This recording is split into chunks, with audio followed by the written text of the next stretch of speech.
The day we buried them, it didn't rain. It should have rained. But the sun stood still and hot, like it wanted to punish all of us. As we laid their bodies under the big Udala tree, people cried. Some fainted. Some looked away. But me. I couldn't cry. Because deep inside, I knew we all helped to kill them. Not with guns. Not with knives. But with pride, tradition, and the lie we always tell ourselves in this land, that love is not enough. Her name was Oluchi. She lived 3 compounds away from mine in Umuokoro village. She had a laughter that could scatter your worries. A small girl, not more than 18, with skin like ripe ugu leaf and a smile that danced before it reached her lips.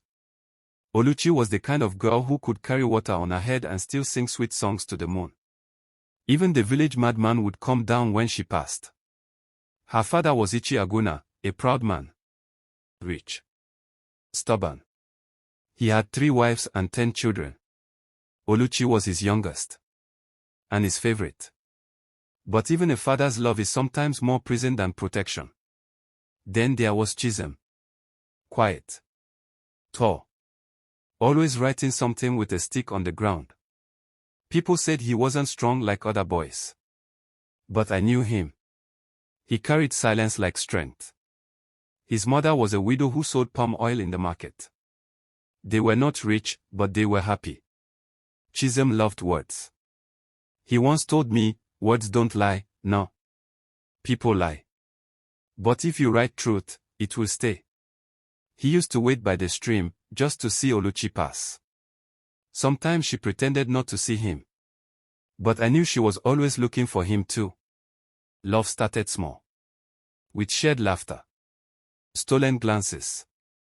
And then one day, Chisom carved a heart into the mud wall behind the shrine. Inside it, he wrote, Oluchi, forever in my eyes. That was the beginning. One evening, I saw them together near the abandoned yam barn. They didn't know I was there. I was fetching dry wood.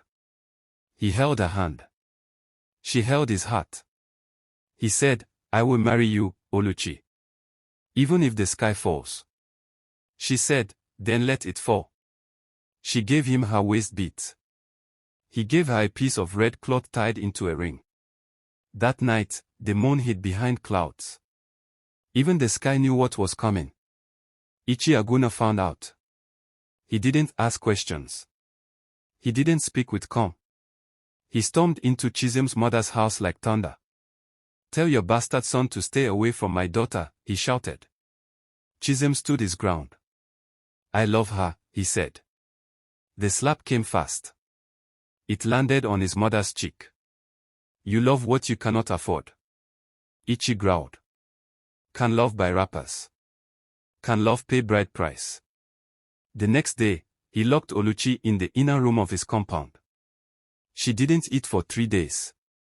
But her heart didn't change. Women know pain better than men. They carry it in silence. Chisom's mother came to plead. She brought kolanut. Brought yam. Even knelt down. Oluchi's mother cried in the night, holding her daughter's beads. But Ichi Aguna refused. I will not give my daughter to a nobody, he said. Not while I still have blood in my veins. And just like that, the village began to take sides. Some said love was not enough. Others said tradition must not break. But the 2 hearts kept beating toward each other. The elders called a meeting under the big Iroko. I was there.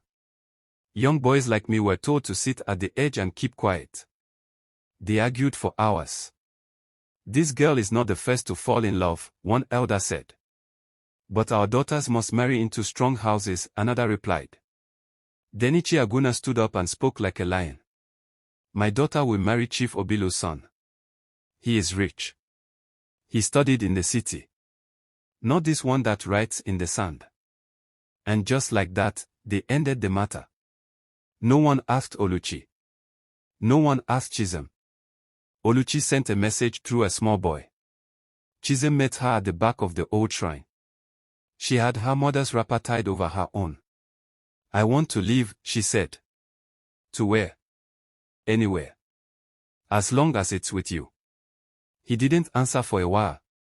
Then he said, okay. That night, they packed nothing. Only heart and fear. They ran.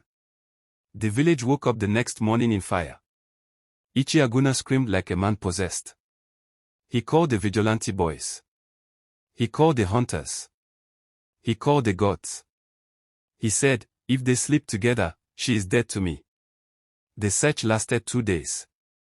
On the third day, a young farmer said he saw 2 people sleeping beside the river. They were found. Dragged back like thieves. Oluchi's hair was scattered. Chisom had cuts on his back.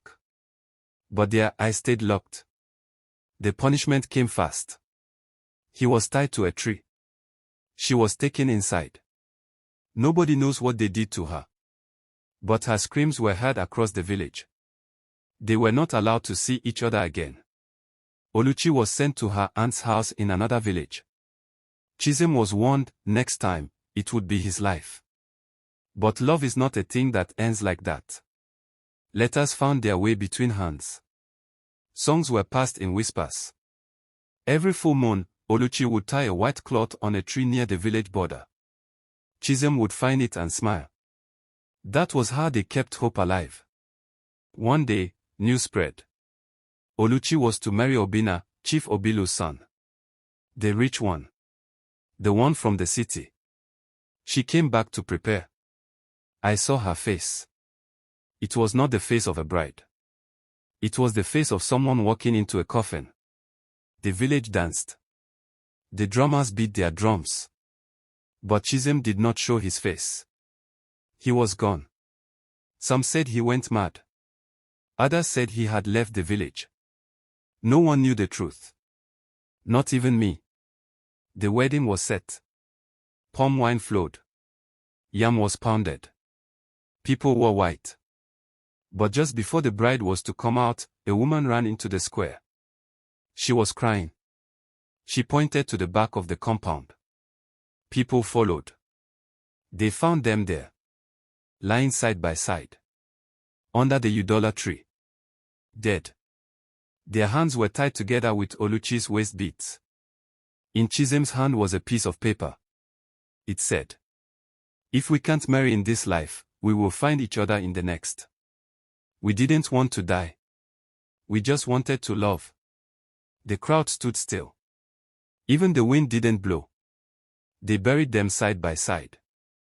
Some elders fought it. They said they should be separated. But the Dibia said, even in death, the gods have joined them. So we buried them under the Udala tree. The same place they used to meet. The same tree where they first kissed. People cried. But not loud. The guilt sat heavy on all of us. Even Ichiaguna wore white and stood in silence. He had lost more than a daughter.